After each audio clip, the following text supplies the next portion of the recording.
Hi, everybody. I hope you're having a great EPA. We're going to just talk really quickly. I'm here with MaryClare Colombo to talk quickly about our poster.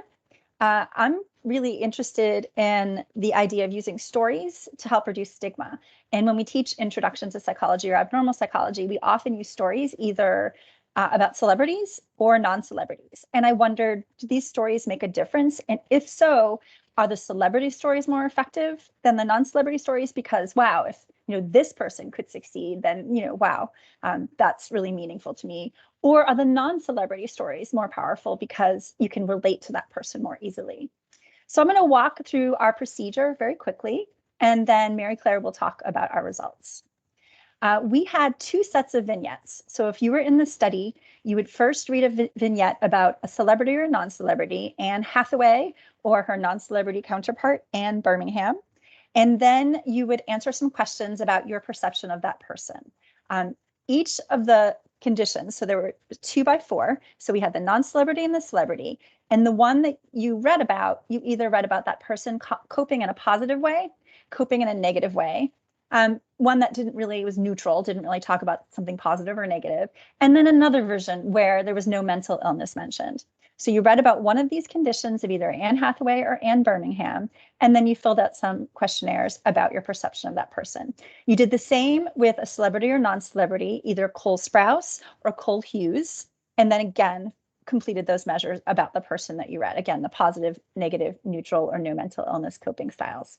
Finally, you completed some general stigma measures, which are listed here on the right, as well as, so again, these are general. This is your stigmatizing of mental illness, generally not about Anne or Cole.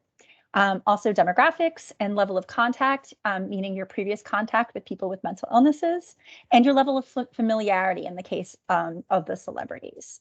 And now MaryClare is going to talk a bit about our results.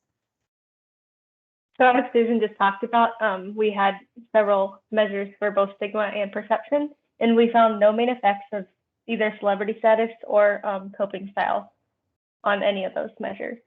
So here in this graph, you can see that the average desired social distance scores from someone who has mental illness that participants endorsed, just in general. And from the legends, the bar colors, you can see that people who read the celebrity vignettes had scores, and their scores are indicated in blue, and people who read non-celebrity vignettes have the scores in orange. And on the x-axis is the coping style that Susan had talked about, positive, negative, neutral, or none listed at all. And on the y-axis, we have the social distance score, and higher scores indicate more desired social distance and more stigma. And as you can see, all the bars are pretty much equal all the way across, and all the error bars, which are standard deviation bars, are pretty large. Mm-hmm. So, yeah, it's kind of a bummer. Yeah. So our conclusion is that it might be because these are such brief vignettes, and research to continue to explore how and when to use brief stories to teach about mental illness. And while we certainly don't want to accept the null hypothesis, we do think that there needs to be something more robust to get the effects that we're hoping for. And we hope to do some more research. I also just want to quickly call out Tyrus McCartney, who's one of my former graduate students who did similar work as his master's thesis that spurred this on. Thank you. Enjoy the rest of your EPA.